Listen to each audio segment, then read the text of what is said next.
सुप्रभात प्यारे बच्चों, कैसे हैं आप सभी।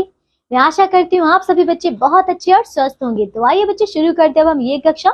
आज हम करेंगे हमारा पार्ट 6 जिसका नाम है भगवान के डाकिए। तो बच्चों एक बहुत ही प्यारी सी ये कविता है और ये बच्चों कविता सिर्फ और सिर्फ देखिए पढ़ने के लिए है, ठीक है। इसमें आपको कोई भी प्रश्न उत्तर नहीं करने। तो आइए बच्चों पढ़ते हैं इस कविता को, ठीक है। चलिए देखिए, तो बच्चों कविता को शुरू करते हैं।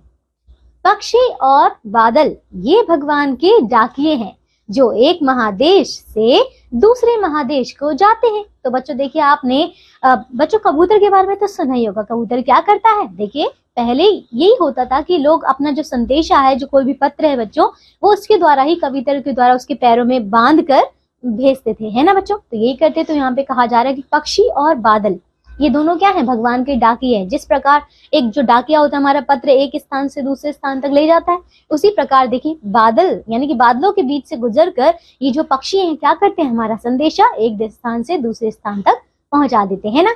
और देखिए जो एक महादेश से दूसरे महादेश हो जाते हैं, है ना बच्चों।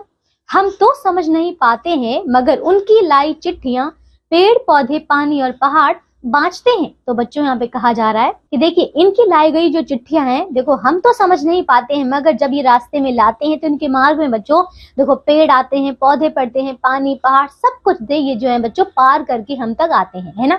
यानी कि इनकी लाई गई चिट्ठियां जो है ये सब जो है बांचते हैं यानी कि कहकर हमें सुनाते हैं, है ना, क्योंकि इनके द्वारा ही ये लाई जाती है ना, इनके माध्यम से द्वारा इनके मार्ग से, है ना। हम तो केवल यह आंकते हैं कि एक देश की धरती दूसरे देश को सुगंध भेजती है और वह सौरभ हवा में तैरते हुए पक्षियों की आंखों पर फिरता है। तो बच्चों यहाँ पे कहते हैं अब कि हम तो केवल यह आंकते हैं कि देखो एक देश की धरती, क्योंकि अब मान लीजिए कि यहाँ से आपने कोई पत्र भेजा तो यहाँ से भेजा गया, इस धरती से भेजा गया और फिर वो किसी दूसरे स्थान या फिर किसी देश में या किसी विदेश में किसी भी और राज्य में गया हो, तो कहते हैं कि देखो हम तो सिर्फ यही आंकते हैं कि यहाँ पे जो भी लिखा गया है, हमने जो भी भेजा है वो दूसरे देश में कहीं में पढ़ लिया गया है ना। तो दूसरे देश की सुगंध भेजती है ना बच्चों। और देखिए और वह सौरभ हवा में तैरते हुए पक्षियों की आंखों पर तिरता है ना, क्योंकि पक्षियों से लेकर आते हैं।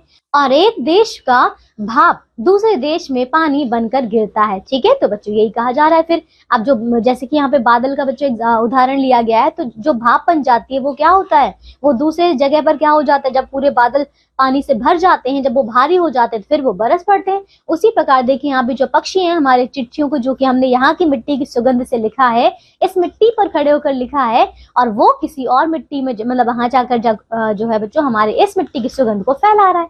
तो यही कह रहे हैं बच्चों। तो समझ आ, देखिए एक बहुत ही प्यारी सी कविता तो है।